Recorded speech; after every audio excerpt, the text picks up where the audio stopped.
Right now, you're listening to the Scary Vibes podcast. My name is Michael, aka Mr. Scary Vibes. And my name is Abe, aka Big Paranormal. What's going on, everybody? Yo, welcome back. Tonight, we're on episode 32, and tonight's inspiration came straight from the man himself, Big Paranormal. Oh, snap. And tonight, Dude, we're going to be talking about trolls, and not the type of trolls that are on the internet that are annoying or the trolls at the grocery store that never stand in the right lines. We're talking about the ones from Scottish folklore. yeah, goblins and trolls. But before we get into that, how have you been? I'm actually, you know what? I'm doing better, man. For the last few days, wasn't feeling too good over the weekend. Not really sure why. It was just really heavy, Energy was really, really heavy. So, let's see. Last week's recording, I said that the full moon was coming up, right? Mm-hmm. And then I told you that, normally stuff happens when the full moon shows up to me. And so I actually did have another experience with a spooky, and it was pretty bad. So for one thing, I was having great difficulty sleeping. So this happened on like the 10th, right? Mm-hmm. And I was having a great difficulty sleeping because every single time that I was starting to drift off to sleep, something would literally hit the bed and wake me up. So imagine you're exhausted because this was going on like day 3 for me that I was not sleeping very well. So I was completely exhausted. And I'm telling you, dude, every single time I started to just nod off and was finally falling into a deep sleep, something would hit the bed really hard in order to jolt me awake. Now you can imagine it would be annoying. I mean, on top of And frightening. and frightening. I was going to say for people that don't have never experienced it, but this is not an uncommon occurrence for me. It happens quite a bit, especially around the full moon. And so that was going on. And then daytime started coming, and usually the spirit interactions kind of stop around daytime ish for me. And I started to finally drift off to sleep. And then I started getting these flashes in my head of a young woman who was, I mean, I'm sorry to say, and I'm not really trying to be a jerk or anything, but she looked like she had been involved in some type of a fire. She had extensive scarring on her face and her head. She had no hair. Her face just, I mean, it just looked mangled. She had no lips. Her teeth were exposed. And it's not like she was trying to scare me. I got kind of like more of a mischievous feeling, more like she was a young girl who was just kind of trying to, I don't know, kind of just trying to get a reaction out of me.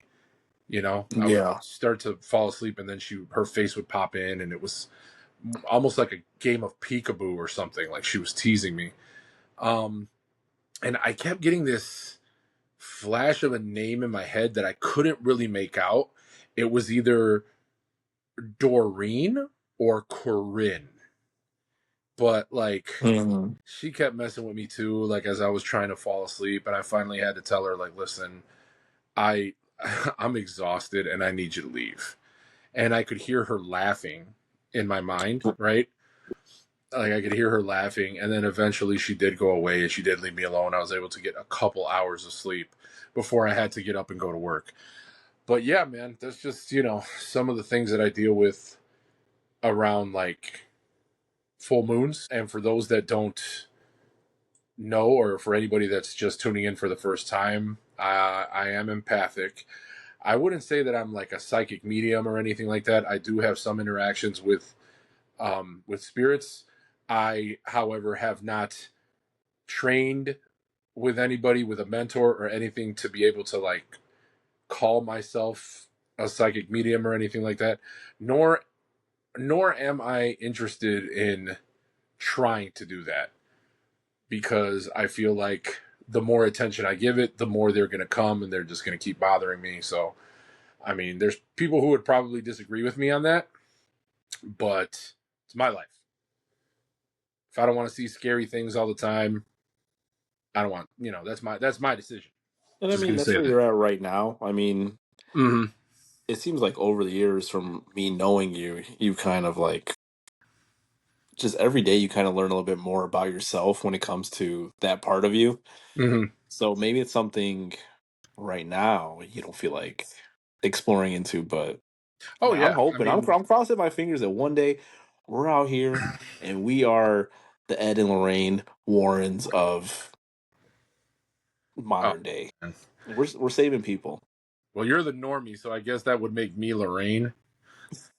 But I don't know, dude. I mean, I'm open to it eventually. It's funny because early on, I was completely against it, and my friend, my boy Paul, that guy has been wanting to go ghost hunting forever, and I would tell him, I would always tell him, like, listen, dude, I would love to, but my biggest fear is that I'm going to bring something home with me. And Yeah. remember, not that long ago, I had shared with the listeners that I was at my grandmother's funeral, and I brought multiple spirits back. They came back with me and did not let me sleep. It was horrible. So if I can get a grasp on being able to keep those kinds of spirits at bay and like keep them where they're at so that I don't come home with any type of unwanted attachments, then I would definitely be up for it. But for right now, I just can't risk it, you know?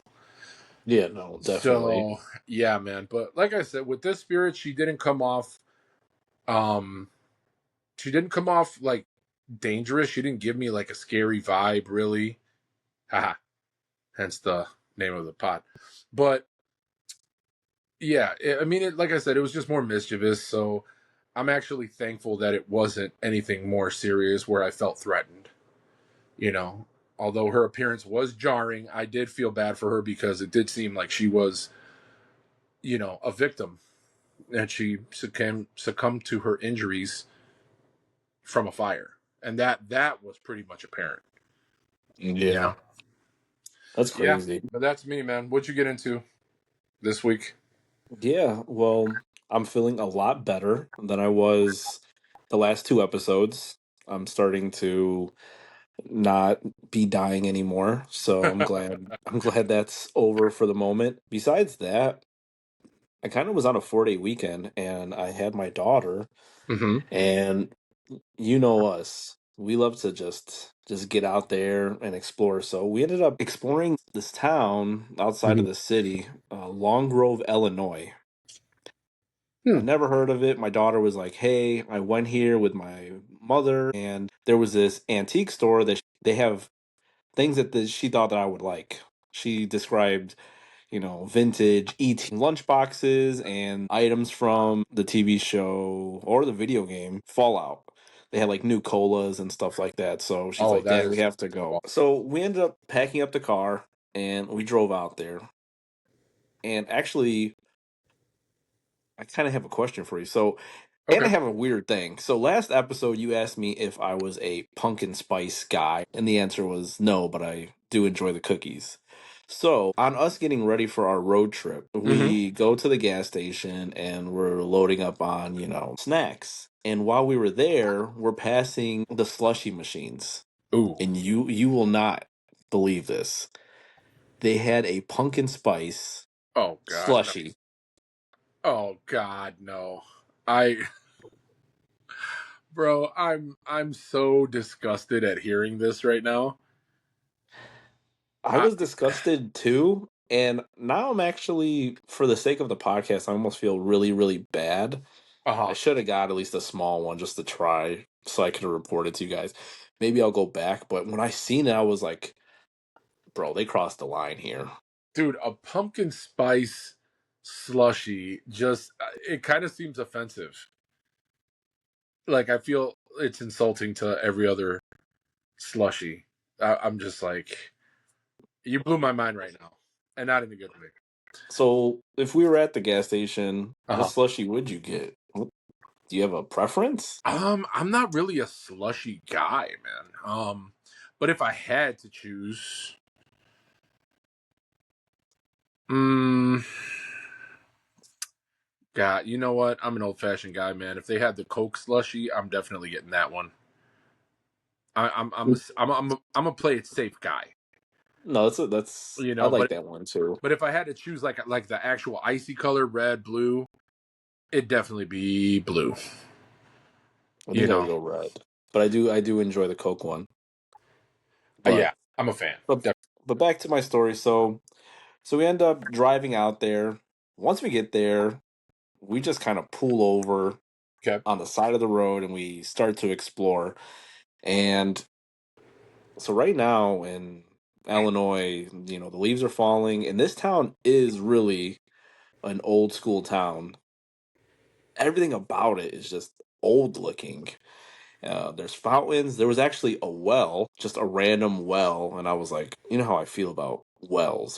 They're in every scary movie, every haunted house. There's a well. So we end up finding a museum, and the museum that we found was the Sock Monkey Museum. Dude, did you wait?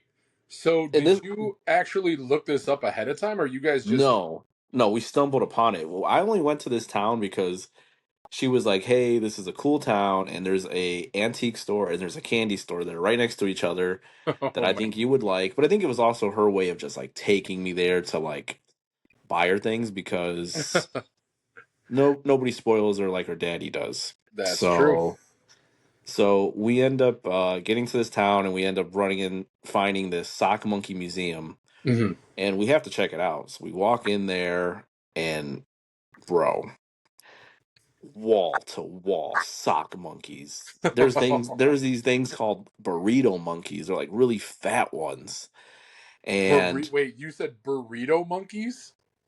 yeah, that's like the kind that they call them. And as we go in there, we're greeted by their staff, very very kind. I think her name was like Arlene, and she was like showing us around. I started to get like really like weird vibes in there because Ooh, sock monkeys are creepy.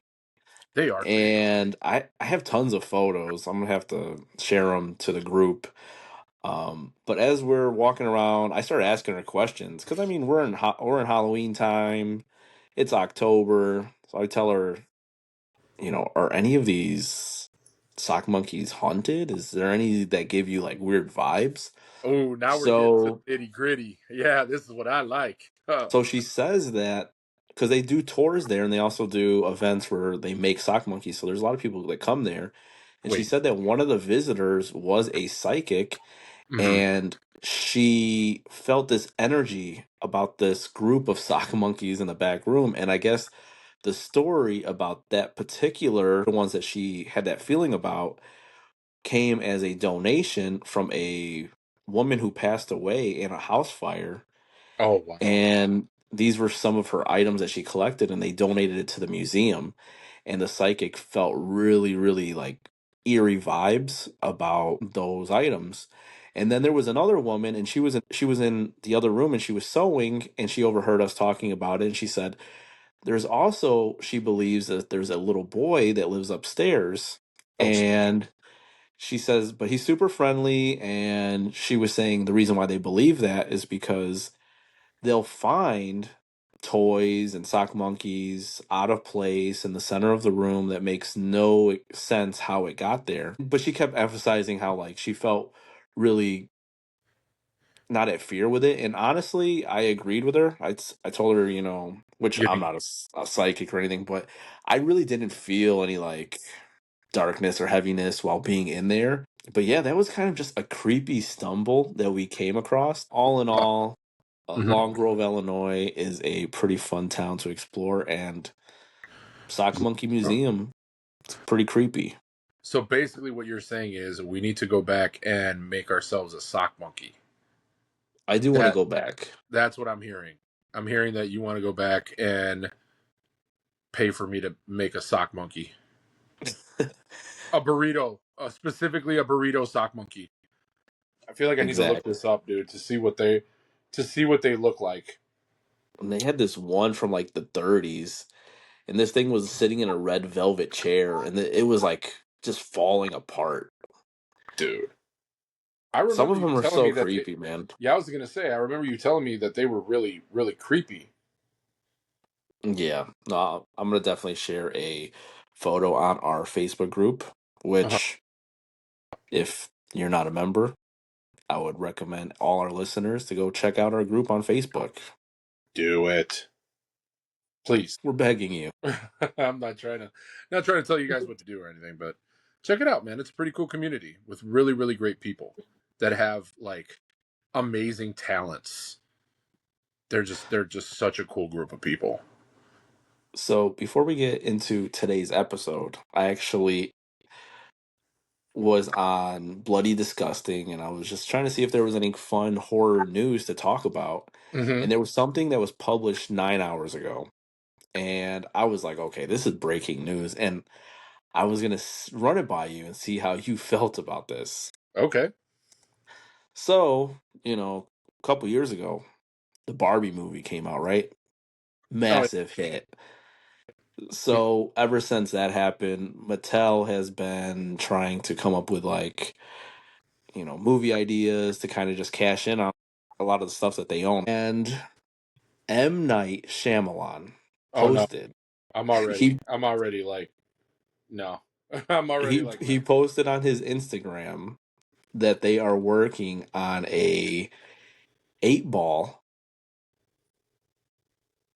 TV series.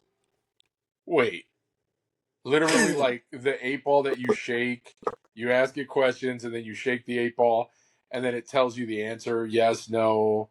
Like it has those really weird answers. That's that eight Yes. ball, Yes. bro. Are you like I so? Like I'm wondering if this if is he really trying to like is he trying to make this like a full-fledged horror movie, or is this going to No, be like no, no. This isn't a movie. oh yeah, show my bad. This is going to be a premiere scripted live action television series, is what he Uh, said. Premium. Are wait, you excited? wait. So you're telling me that he is going to make a series about the Magic 8 Ball, and he wants people to pay for it, like Yes. to view it, a premium subscription, in order He's to ac- view. Dude, he's actually teaming up with Brad Falcock, who? which he was like one of the writers behind American Horror Story. Ah, okay. So, So here's the thing. Because you said that this guy is actually signed on to do this with M Night, it gives me a little bit of hope, right? mhm. Because let's be honest. Well, listen, okay, I think I should say, in my opinion, because I'm sure that there's going to be some listeners out there that are going to get ready to cancel me for saying my opinion on M Night Shyamalan, right? And I gotta say, a lot of his movies that he has made, I was like captivated and I was into the movie. And then something always happens either in the middle or toward the end that just completely has me regretting watching the movie. So I'm out of all the movies that he's done so far, I think I've only really truly liked two of them. I know So one that I loved, and which one? that's The Sixth Sense. Okay. You can't leave us on a cliffhanger. What are the three? The three that I enjoyed. Yeah. Um so obviously Oh, good one. Signs, The Sixth Sense, and The Visit. The Visit was really good. Yeah, The Visit was probably, out of the three, The Visit had to be my favorite, honestly. Just in terms of like the suspense, the build up, the creepiness. I mean, that was just, I had no complaints with that movie at all. You I know, just didn't like the rapping. I loved it. Are you kidding me?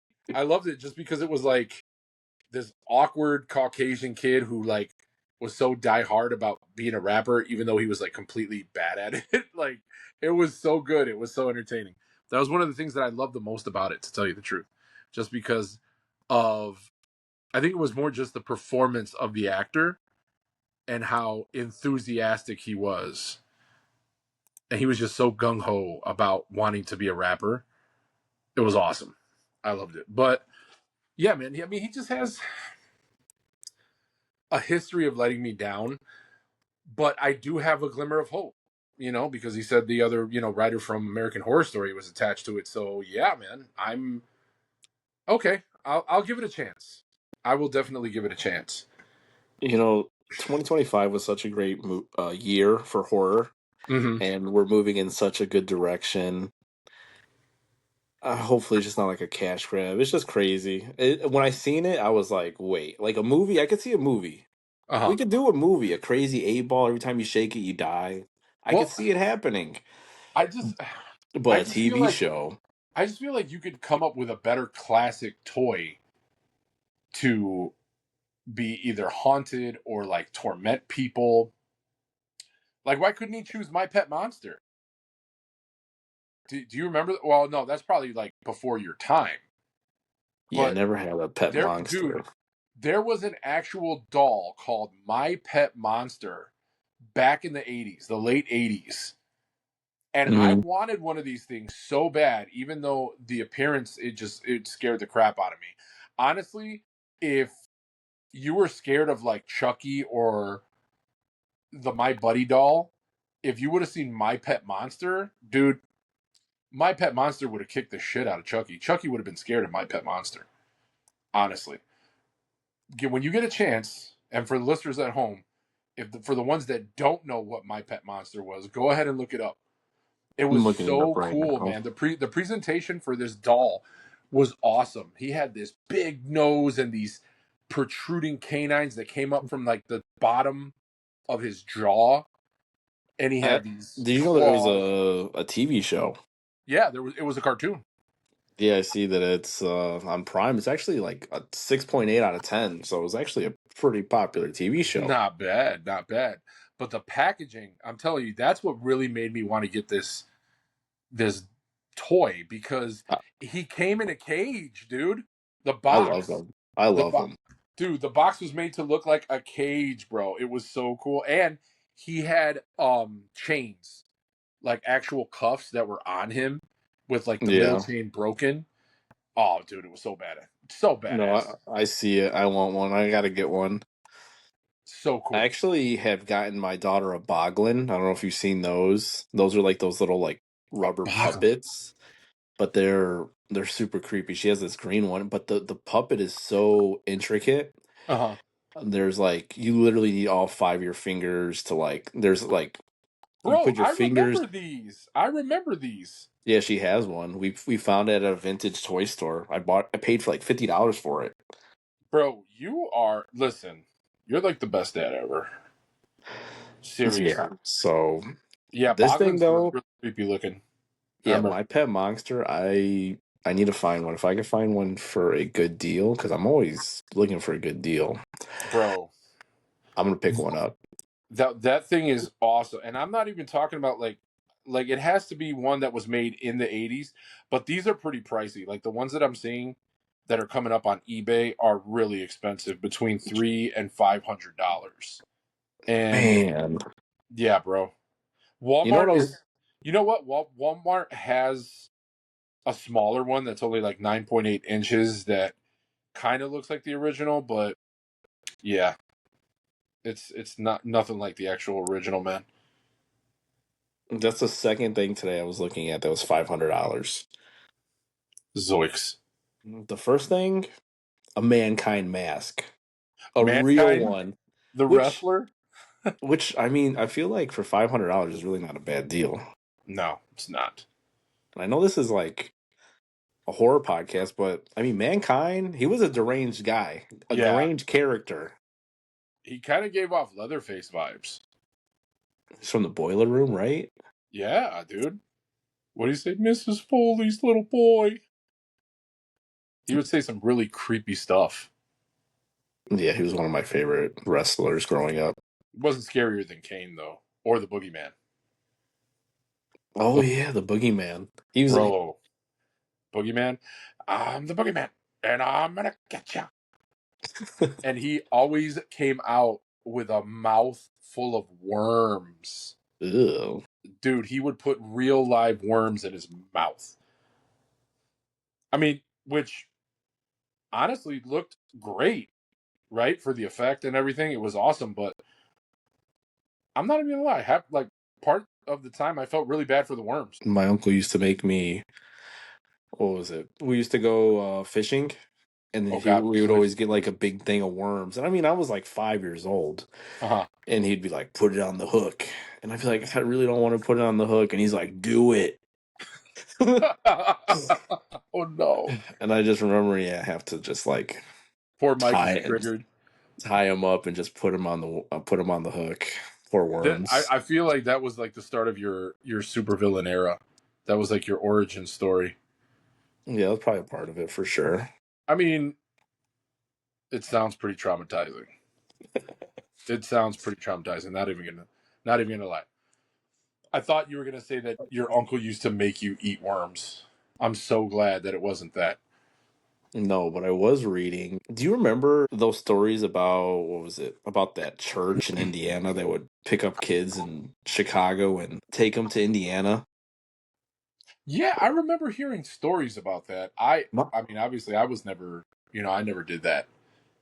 Um, so what I- triggered me to bring that up was my mom. She grew up South Side, and she would tell me stories like when I was a kid about this church. okay. And I guess they were out of Indiana, and they would drive to the South Side of Chicago or parts of the Chicago Hmm. area, and they would just pick up kids and they would just take them out there for an all day event. And I remember her telling me stories of like the guy on the bus would be like eating goldfish, and he was super creepy. Oh no, I have a feeling they And didn't do a background check on this guy. it was crazy because I think I was on TikTok a few nights ago, and somebody was talking about that story. That's why it's kind of fresh on my brain.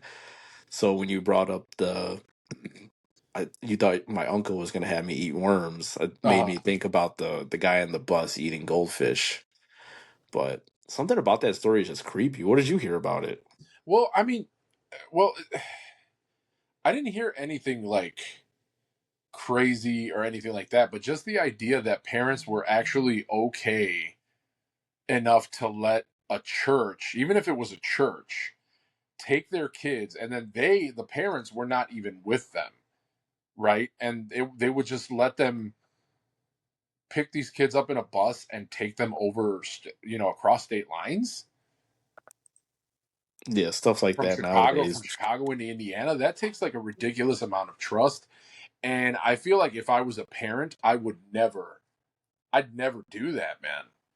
I mean, people put a lot of faith in whoever these church runners were or whatever the organizers. They put a lot of trust in them, man, and that's just something that I could not do, dude. Just knowing all the horrors that await out there, you know. I'm curious if anybody listening knows more about this because I know there is some truth to this story, but we obviously have very vague details of it. If there's Right. any listeners out there that have stories about this, I would love to hear about it. You could always, contact us on our social medias, or I think a few episodes ago we were talking about if you had any like scary stories or any paranormal stuff that happens to you. Mm-hmm. I do have an email set up, scaryvibes.help@gmail.com. So reach out. Yeah, we would love to hear your guys' stories. Please, please hit us up. Okay. So enough rambling and chitter chatter. I'm curious. Yes, What sir. movie did you pick for us? Oh, okay, yeah. So, in keeping with the theme, we were talking about trolls and goblins, right? Yeah, yes, sir. So, there was a few choices that I had, but when it came down to it, I wanted to choose something that was made by one of my favorite directors, and that was Guillermo del Toro. Guillermo del Toro. I feel like I can't speak today. I don't know what's going on. And So he did the remake of Don't Be Afraid of the Dark, which was made back in 2010. Now, this was actually a remake of an original movie that was made by ABC, the TV network, back in 1973. Now, Dude, dude, why is it that back in the day, these like networks would actually run horror movies that they would actually pay for? They would finance and they would actually make these, short stories, or sometimes they would do like anthology series, or they would do like a full-fledged movie that was probably about like an hour and a half, right? Like, I want to bring that back, right? I Like, mean, I feel like it just kind of changed. Now it's you have these streaming services, and instead of making it to the theater, they kind of just put out their lower budget films, uh-huh.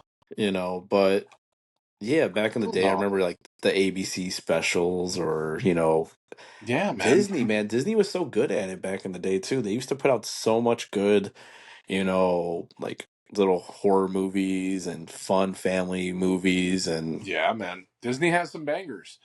But, going back to this, movie, so if anybody actually knows about Don't Be Afraid of the Dark, it has to. So there are some differences in this movie as opposed to the 1973 version. In the 1973 version, it literally only had just one guy, one husband, and a wife, right? And Mhm. in the remake 2010, it had to do with a husband, wife, and a little girl. But actually, okay, so you have Guy Pearce who plays the father, and then you have Katie Holmes who plays the stepmom, and then you have Madison Bailey, who's like a famous child actress in her time in like the early 2000s, early to mid 2000s. And then actually she went on to star in The Strangers Pray at Night, the sequel. So she was actually in that movie too. But like, I don't, dude, I don't know what it is about horror castings when it comes to children, but sometimes they just like cast the most unlikable kids that just seem, or maybe she was just that good, right? Because it's this awkward situation where you have the father and the stepmom going to pick up his daughter. And of course, she's got so much angst and so much animosity towards Katie Holmes's character, who's named Kim, right?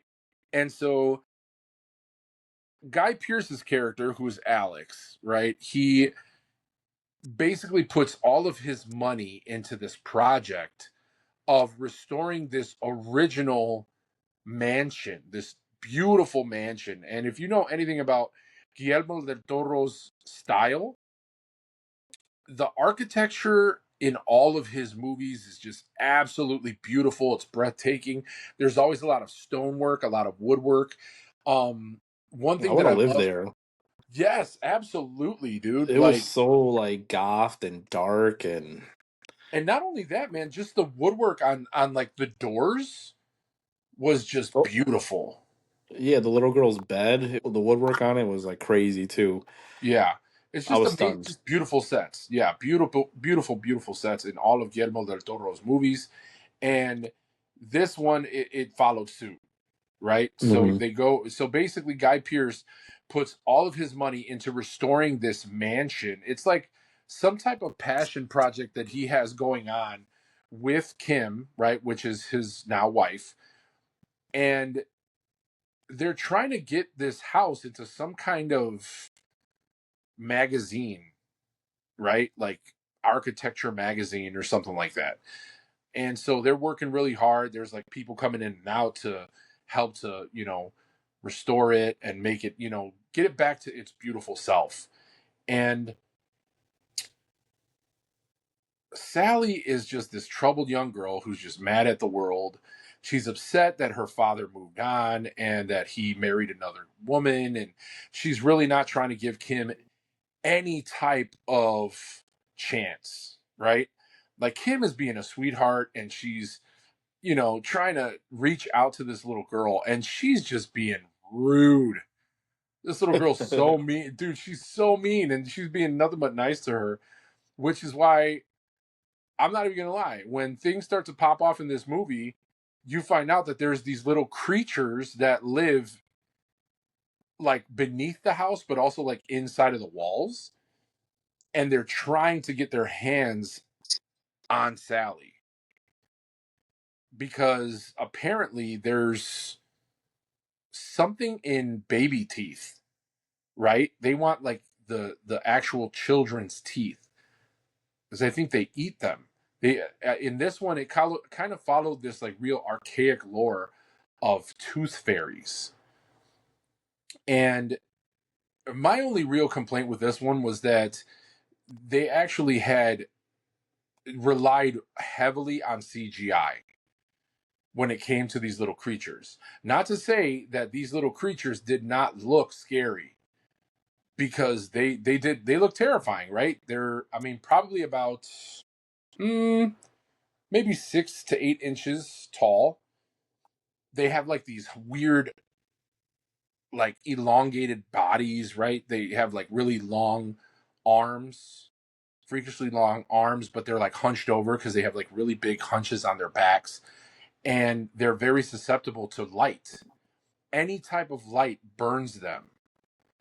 And so they just develop some kind of infatuation. They want to get their hands on Sally. And just like in every single horror movie that involves a kid, the kid tells the parents, hey, so there's something weird going on. I'm hearing these voices that are coming from the walls, from the vents. And of course, they kind of just blow her off. And they're like, oh, it's her imagination. But it turns out that these things are really trying to get her, you know? And like I said, because she's so unlikable in this movie, because this little girl is so mean, I'm just kind of rooting for the little beasties. I'm not even going to lie, man. Honestly, it's a very dark movie, which I enjoy, right? And they had some pretty like I don't want to say comical scenes, but the usage of like the little makeshift weapons that these creatures created and that they use to attack people, like little pieces of I saw a couple of them that had broken ends off of scissors, and they had like knitting needles that they would use as like spears and stuff. Like I thought that was so cool. It was so imaginative. Um, and it was just to me, this is one of those movies that like I don't watch it that often, but every time I do watch it, I am very entertained by it. Just because it's one of those movies where you put yourself in that position where you're like, okay, if I was completely surrounded by dozens of these little creatures, you would try to, think, well, no, I'm sorry, you would like to think that you would be confident enough to actually smash these little things. But in reality, it's like dealing with those little dinosaurs from Jurassic Park. There's so many of them, you can't really do anything, right? Either way, you're getting messed up. You're going to get stabbed with like the end of scissors or something. You know what I'm saying? But there is an exceptionally gnarly scene towards the end of the movie. And again, this was released in 2010. So if you haven't seen it, sorry for you. But there is this scene, man, where these creatures are trying to pull Sally into this furnace, the opening of this furnace that leads into their like underground dwelling. And in order to set her free, Katie Holmes is like cutting the ropes, but in doing that, she ends up getting intertwined. Her legs get intertwined in these ropes, and so she's able to cut Sally free. And she tells her to run. And right when she tells her to run, these creatures like pull on the ropes, and the ropes are right by Kim's knees. And they, oh God, like, see, I'm thinking about it and it's just giving me goosebumps. But literally, they snap her legs in the opposite direction. And the scream that Katie Holmes lets out, it is blood curdling, dude. And seeing her legs from the knees go forward in the opposite direction of the way that they're Ugh. supposed to go, oh God, it was bad. It was so bad. Ugh. But ultimately, it's one of those things where, she cared enough about this kid to try to sacrifice herself, right? Which she did in order to save this little girl. And the little girl was just a dick throughout the whole movie to her. And I was annoyed. I was annoyed with the father. I was annoyed with the father because, like, even when this little girl would get attacked and she would have like visible markings and stuff on her, and there was like circumstances that could not be ignored, this guy was like, oh, I don't know what you're talking about, these things don't exist, what do you mean? And you're just like, oh dude, it's like right there, it's in front of your face. Why can't you No, let yourself see I this? hated the dad in this. He was like, there was a point in the movie where she actually has a photo Uh-huh. right before the party when they're going to meet with the investors or the people from the magazine. And Yeah. she has a photo because they're not believing her and they just think that she needs to go see like a psychiatrist, and he's just like he doesn't have the time to even stop and look at the photo. Right, he's just like, not right now. A dick. And I mean the girl, I think she was a great actor because that scene where she called her mom and she's just on the phone with her and she's like Mm-hmm. crying, like, please, I want to go home. Uh-huh. Like, you really felt bad for the kid. You were I just didn't like, I didn't because let me tell you why. Okay. One, because I'm one, because I'm annoyed by children's tears. I'm annoyed by, like, not, well, I shouldn't say that because it makes me sound like a dick.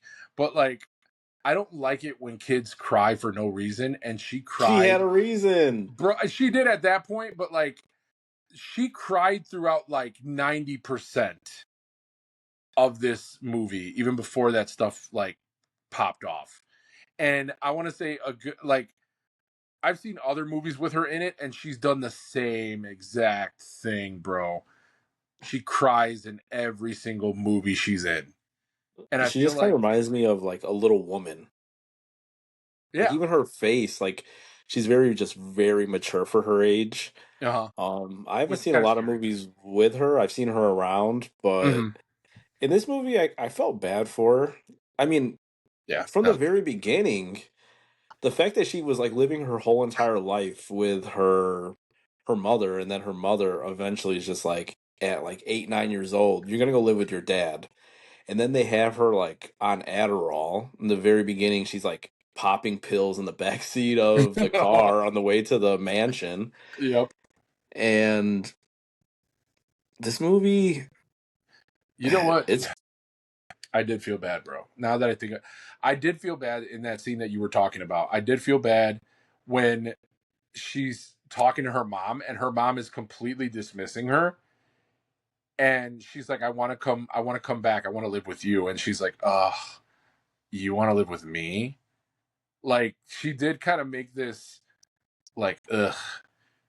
You know what, now that I think about it, I don't feel bad because the mom didn't even want bro. her. I felt bad for her throughout the entire movie. One of the She was, scenes that like really stood out was when that first night when they let these little trolls out of their furnace, uh-huh. and she goes upstairs to lay in her bed in this beautiful gothic mansion Victorian home, and these little trolls are behind the bear, and they're Oh like, yeah. the bear's like, I love you, and they're like making it move, and she's like, she knows that there's something off, Uh-huh. and they're like trying to get in her head for them to trust her, but she's like too smart to get that far into it. But then when she opens her mouth to, her stepmom and her dad, like they just don't listen to her.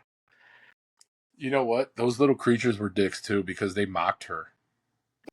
You like those scenes where like they were just making fun of her because she would like try to tell the step parents or her stepmom and her You didn't dad. feel bad when they like tore up her bear? Yeah, I mean they mess with Wh- her for sure. When they like towards the end of the movie, they're the dad's there. She's like, "Look what they did to my bear!" And you look at the bear, and he's just tore up. You gotta feel bad for the kid. You're like, these fucking trolls, bro. They were so bad, dude. But like I said, they were mocking her. They were just like laughing. You could just hear them like laughing in the background, just like like bro, what dicks? They're tormenting this kid, and now all of a sudden they're just like mocking everything that she's saying. They're repeating everything that she's saying in just this mocking tone. Yeah, But they I were a still bunch I of still don't feel bad. dicks. She I tried to still don't feed feel him bad for her. raisins. She let him out. First off, when it comes to snacks, that's like the Hmm. worst kind. What? Raisins? You're gonna give somebody a rate? What the hell? What are you, grandma? I love raisins and I love prunes. Oh my goodness. But at least there's somebody that stand on my daughter's side because I always like try to pack her a snack for snack time. I'm like raisins, like everybody loves raisins. She's like, no, no raisins. All right, Una. I agree with Una on that one, dude. Honestly, raisins are just no, I can't. Unless it's coming in like cereal or something or oatmeal, there's no reason to give somebody raisins, in Or my chocolate opinion. covered, or if they're chocolate covered. I mean, even then, I feel like why couldn't you just put a peanut in there? Why'd it have to be a And raisin? So if you weird. got what if you got a peanut allergy? Like a raisin. Oh, okay. Yeah, well, you had to take it there. Really? Yeah. Um, okay. Well, I got nothing to say about that. So, but yeah, man, this movie, it was good. And I actually, I checked out the 1973 version too. There were definitely creepy aspects about that one. Um, Hmm. but because of the time, the little creatures that they showed were actually just like people in costumes. And you could tell that, but they were like bad costumes, dude. They looked I'm like, reading. I'm looking at a behind the scenes right now. They're like uh, three of them, just like sitting there reading a book. and they're wearing like these big furry costumes that look like it was, a King Kong costume at one point. And then they put these weird odd shaped, Almond actually, shaped yeah, like heads. an Yeah. almond. Right, it did. It looked like an almond or almost like a raisin or something. Like it had these weird crevices, these lines that went down. Yeah. And they did a lot of the creepy whispering and whatnot too. So I would say definitely to check it out. I enjoyed Or it. maybe not if you're afraid that after you watch it and you're going to start hearing creepy voices coming from your vents. Ooh, You know. So it's the yeah, that perfect time. was I that would was say my check it pick. out. Yeah, that was my pick. I definitely say to check it out. Either one, 1973 is a good watch too, just for like nostalgic reasons. And I mean, the 2010, watch it just for like the scenery, man. It's great, honestly, in my opinion. But what was your pick, bro? So when you know we picked this week's topic, I was stuck the whole entire week. I went to you. I was like, hey, what movie? Well, actually, originally I had just went blind on a movie, Mm-hmm. right? And I had told you I was like, I'm just this one looks like it has a good cover. It's on Tubi.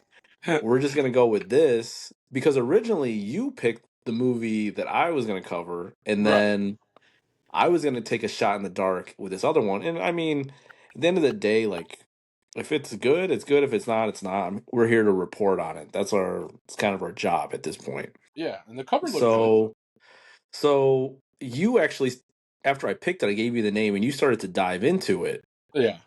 and you were like, "Bro, no." You. Dude. What? What was Oh so bad man. about it? What movie Dude, was it? it was called Inhabited. Uh huh. Inhabited. It was made back in 2003 and bro, I was like 10 minutes into the movie and I was like, "Wow, this is just really bad, which was disappointing because when I saw that it had Sir Malcolm McDowell in there, Hmm. I mean, come on, Malcolm McDowell is that's horror movie royalty right there, right? He was in the remake of the Michael Myers movies. He's got a whole slew of titles that are under his belt, right? Yeah. He played Dr. Loomis. So I thought, I was like, man, this is going to be a great movie. And one of the things that I thought was great was, so behind this house that this family just moved into was this kind of like child-sized cottage, and it looked really cool. The architecture was awesome. Whoever built this like playhouse, I mean, it was a fully functioning house, right? Yeah. It had like a like little wooden door. It had like these cool tiles on top of it. It looked really good. The problem for me was the format in which it was filmed. It kind of gave off the feel of like if Hallmark or like yeah, like if Hallmark did horror movies, it Ooh. looked like some like a weekend project, basically, right? They tried their best, honestly, but then like once I saw the creatures, Uh-huh. I was just like, yeah, I'm done. I made it like 45 minutes into the movie. And so basically it was kind of like along the same lines of Don't Be Afraid of the Dark, right? So there's this little girl who she falls in love with this little house that's behind her house, and she spends all her time inside this little house, and she talks about her friends, right? Her little friends, her fairy friends.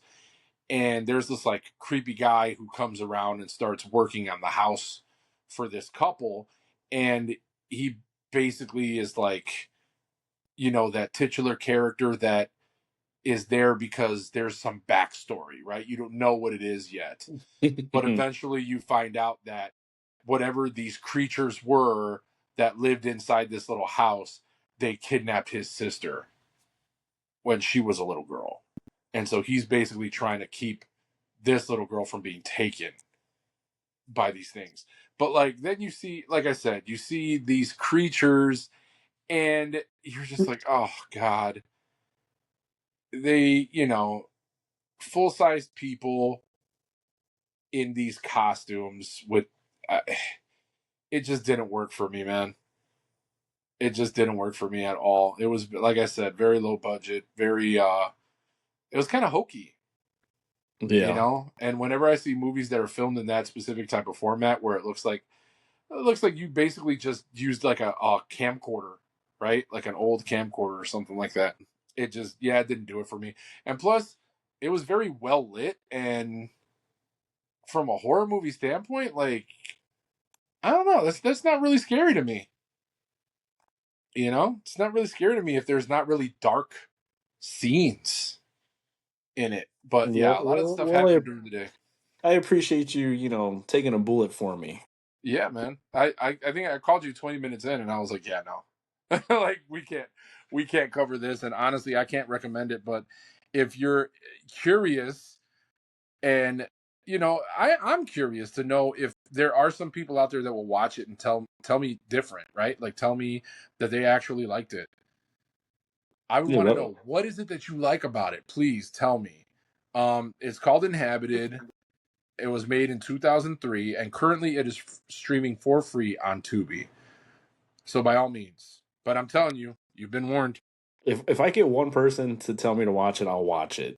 But until then, I You're have a gonna go. long You're gonna go list with of my. movies. Yeah, I have a long list of movies that people recommend all the time, and I'm so far behind. I'm years behind when it comes to all the movies I need to catch up on. Yeah, But man. the movie that you ended up recommending is Unwelcomed. Oh yeah, And I enjoyed that one. this is a movie from, 2022. Right now it is streaming on AMC or you can rent it on Prime. And this is a fun movie, so let me share a little bit with you guys. So, in this movie, you're introduced to this young couple, Jamie and Maya, and they're super in love and you find out that Maya is pregnant, Mm-hmm. and they are very excited about it.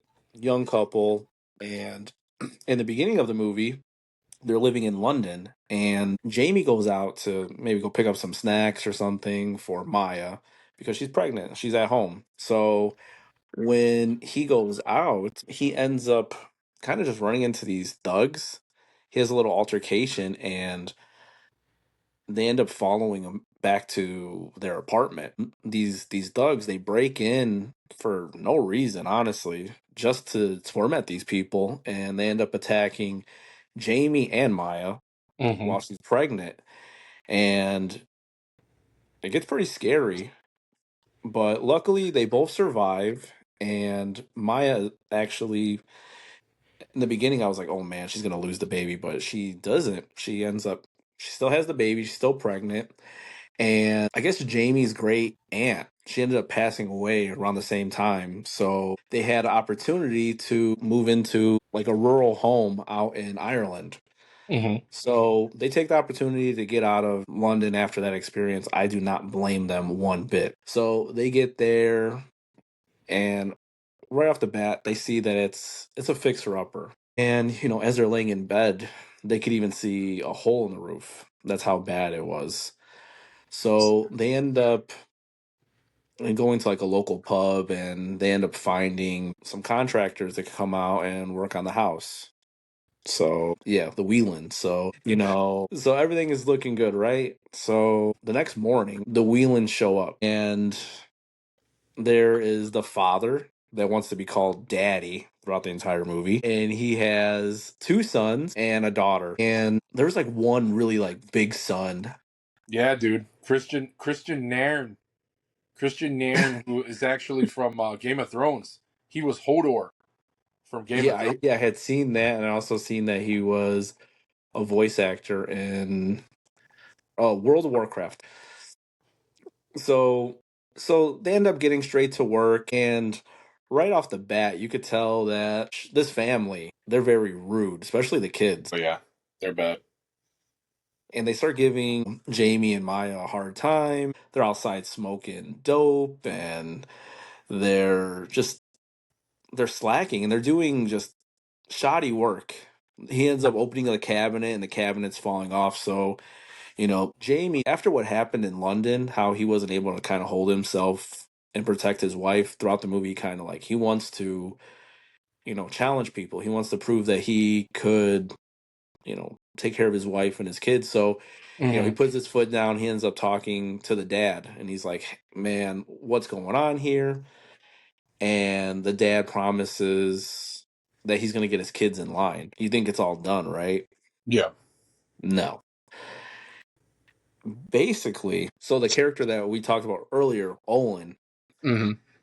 he ends up following Maya out into the woods. He's such an awkward guy. They're out there in the woods, and he ends up attacking Maya. And when he attacks her, you don't see what happens, but she comes running back, and she's frantic. She goes to Jamie, and she's like, "You are not going to believe this. These creatures, these red caps, came from like a cave, and they beheaded Owen." Yeah. What do you think about this movie? I'm sure you have a lot to say. I do have a lot to say just because it's a movie that's based off of Irish and British folklore, right? Even before they even made this movie, I've always been fascinated with cryptids and, any type of country folklore that depicts anything supernatural, right? And so I knew about red caps, and I was really excited when I saw this title, and it actually shows the back of a red cap, right? Like he's standing in front of the house and he's wearing this red cap, right? And I was really excited to watch this one just because it was something that I had read up on but wasn't too familiar with. Um First off, if you want to look up like a description of what red caps were, so, redcaps were malicious, bloodthirsty, goblin like creatures from English and Scottish folklore. particularly associated with the borderlands between the two countries, right? So they're described as elderly, grotesque dwarves. They wear iron shod boots and a red cap dyed in human blood. So most of the time, the reason why the cap was red was because they literally soaked it in blood. The Yeah. cap is vital to their survival, as it must be constantly soaked in fresh blood. If it dries, the red cap dies. They inhabit places of historical violence like ruined castles and attack any travelers who venture into their territory using weapons like clubs or pikes to murder them and renew their blood soaked caps. Right? So, the one thing that I did notice that you missed was right when Maya and Jamie get to the house, they're met by Neve. And Neve has been like neighbor and she's been a neighbor and friend to Douglas's aunt Mavis. Hmm. And so like right off the bat she says, you know, your aunt was a little peculiar. She believed in the old ways, in the Far Darig. And the Far Darig, it's that's like Gaelic for that's the name of these red caps. So she asks Maya and Jamie if it was okay with them that if she could continue on the act of giving an offering Yeah, to to these leave to beef yeah, it's like liver. a yeah, beef liver or some type of meat on a plate. Like because behind the house there was this beautiful stone wall, and it had this like ancient door with like these, I don't know, man, the hinges were just, it looked like something that was just like sculpted by hand. You could tell that it was very old, and it was just so cool. And right next to the door, like towards the bottom, you see this opening that's probably about a foot tall and maybe 6 to 8 inches wide, just big enough for a red cap to fit through. And so apparently she said that the aunt Mavis would leave this plate of an offering, usually beef liver or some type of like meat offering. She would leave it there every single day right before sundown. And immediately Hannah kind of, or I'm sorry, Hannah's the name of the actress, but Maya ends up telling Neve, like, no, I can do it. I'll do it. That's the least that I can do. She left us this beautiful home, so I will carry on the tradition. Literally, like the first day, dude, she forgets. While you're watching the movie, when they go to the grocery store, it like while they pass by, it like the camera pans right on the beef liver. They pass right by it. Don't grab it. Exactly. Negligence, complete negligence. They kind of deserved what happened to them. Absolutely. But like, you know, you were talking about the Whelans, and honestly, they were just so dirty. They were so dirty, so they were contracted to do the work. And you got Killian, who was stealing things. He was like stealing change and like Going little to the pieces. drawers in the bathroom, sniffing Oh stuff. God. Yeah, like he was messing with old girl's the toy. You know, he was messing with Maya's toy. You know what I'm talking about. You know what I'm talking about. Bob. Bro, yeah, I guess that's what guess that's what you would call it. But like, yeah, man, he was just such a creep. His sister was Dirt McGirt too, and then you have, like you said, Owen was just this really big, awkward dude, and He was just like, Colm Whelan was the father, but he like wanted everybody to call him daddy, which was so weird. that's gonna Like be me when I'm older. you are, dude, that's you now. That's you I, now. You're like, I call me do daddy. I do make my workers call me daddy, but I mean all my workers are male, so I don't make any female do it. But That makes it even weirder, bro. It makes it even weirder. But it's just so even when I funny make how them like, call me mega daddy, yeah, Mega Daddy. That's it. Um but like Maya, every time she's like, "Oh, Mr. Whelan," he's like, "Call me daddy." Like he gets really angry and he's just like, "Call me daddy, damn it." Like he gets really, really upset. But like when you finally see the reveal of these creatures, I thought it was done so well. It was executed so well because you always kind of run the risk of, if it's CGI, it'll be too much CGI, right? But if they use practical effects and they use like a person in a costume, like, you run the risk of it looking too much like it's a person in the costume, right? But somehow they were able to execute it so perfectly, where they used these people in these beautifully designed costumes, where they had like these outfits that looked like they were ancient, right? Like they had worn them all throughout these ages. It looked something even like kind of medieval, right? And then the cool thing was is like the prosthetics that they used for the heads, they made them these oversized heads, so it didn't look like it was too human. Um but like when they finally revealed these things, they were just so cool. Like the size was perfect. It didn't look awkward in any way, right? It didn't look like it was a giant person who they just kind of made look really, really small. You actually got the feel that this was a proportionate little person, right? That was probably about a foot high. And they were really kind of frightening. Their faces, when you saw, they were very goblin like. They had long, pointy ears, and the heads were, oversized. The eyes were really big on some of them. And they had these like really, really sharp teeth and these little claws that they would use to like scratch people, bite people. But they had these little weapons that they would wield. And even though these things were like so small, they were formidable, man. Like they knew exactly what they were doing. There were scenes where they were throwing knives with like deadly accuracy. Like you could tell that these guys were like warriors, at one point. Yeah, Which, from both movies, trolls, goblins, they're intelligent.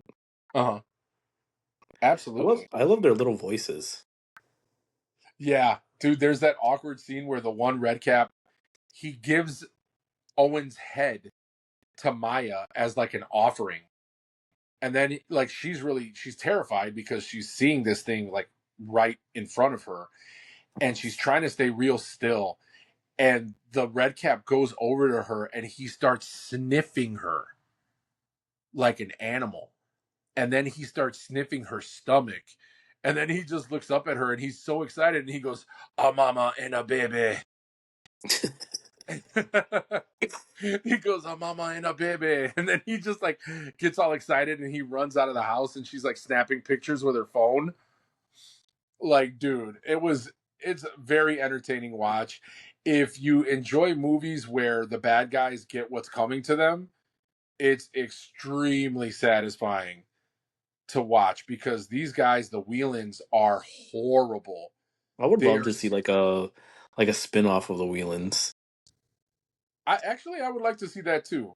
because they're like contractors throughout the movie, so Yeah, I would like to see, they should do a TV series with them like contracting houses. like a backstory or something, man. They were so, they were just so gross. They were so gross. The But the one thing I will characters were so say, memorable. oh yeah, absolutely.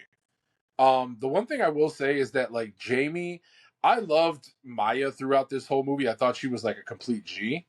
Jamie was kind of insufferable. He was I get that he was very traumatized, right? Because of what happened, but like the fact that Maya was kind of holding it together more than he was, it like really bothered me how he just like, I don't know, man. I mean, And maybe it's just, he kind of never got it together. no, he didn't. And She was the one who did everything, pretty much.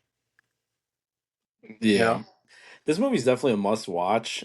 And I mean, when they follow these things down into like their cave, Oh yeah. like their underground, it's just creepy, man. This movie is definitely a must watch. I really appreciate you recommending it to me. Oh, so you enjoyed it? Oh yeah, I enjoyed it. If I had to recommend to the listeners out of the two movies, I would definitely recommend Unwelcome. It's just a unique story. The characters are memorable. I loved it. Yeah, man, it's definitely become a favorite of mine. Honestly, I've watched it a handful of times so far, and I enjoy it every single time, man. It's just a fun watch. I really enjoy watching it.